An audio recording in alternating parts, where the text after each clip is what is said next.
to make that distinction. Right, and let me ask you, like I asked the sister, if a lady from a Muslim lady from another country were just to call you and ask you, what is life like for women in America, Muslim women in America, what would you say? I would say that it's, in a way, I think it's very demanding, because I think that, especially in this society and it's what's going on around the world, people really take notice of a Muslim family, a Muslim child, Muslim women. I've had, good and bad experiences as a Muslim woman in America. Also, I would like to say that Muslim women, people, what we do, people do notice. Mm-hmm. When we are an example for the society of America.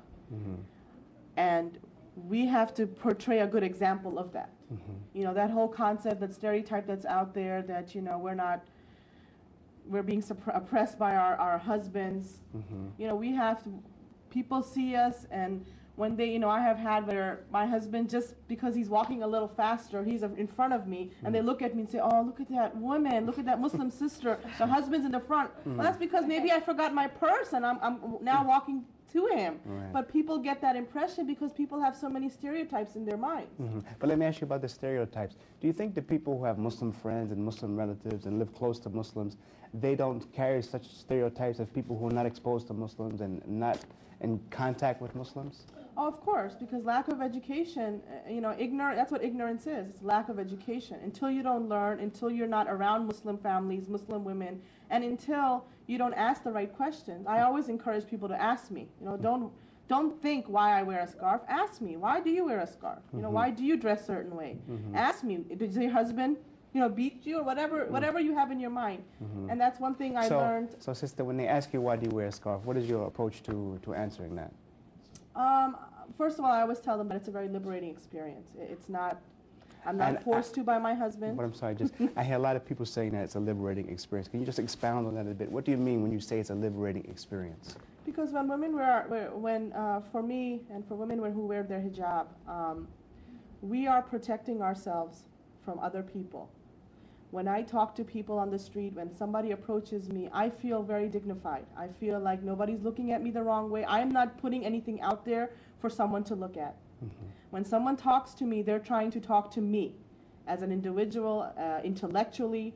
I'm not being approached by the wrong person. When I'm walking by, I know that I'm not exposing myself the wrong way. And a lot of times that is, from the non-Muslim world, that is looked upon in a negative way, which it is not. Because if you look at American society today, there's so many problems because the woman is so much exposed. That's one of the main reasons why non-Muslim societies in general have so many problems with the women. Actually, that is an oppressed way of living. Okay, sister, thank you very much. And sister, I would just like to ask you before we close, we find that in the dawah, or the teaching people about Islam, that many people are still accepting Islam. And the majority of the people accepting Islam are women. What do you think are the reasons behind that, especially in this climate of negative information and disinformation about Islam? Why do you think so many women are still accepting Islam? I would say that part of the reason is just what Sister Kieran was saying about being liberated by the hijab.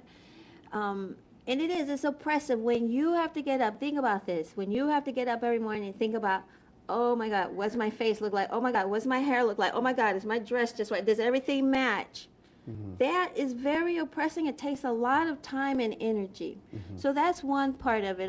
I can't say for sure, but I know I did want to say that. It is a very liberating experience when you can feel like, okay, I look dignified, I'm covered, I'm comfortable, alhamdulillah. Another thing I would like to say from my own experiences, I was not born a Muslim. But when I had children and I started raising my children, I wanted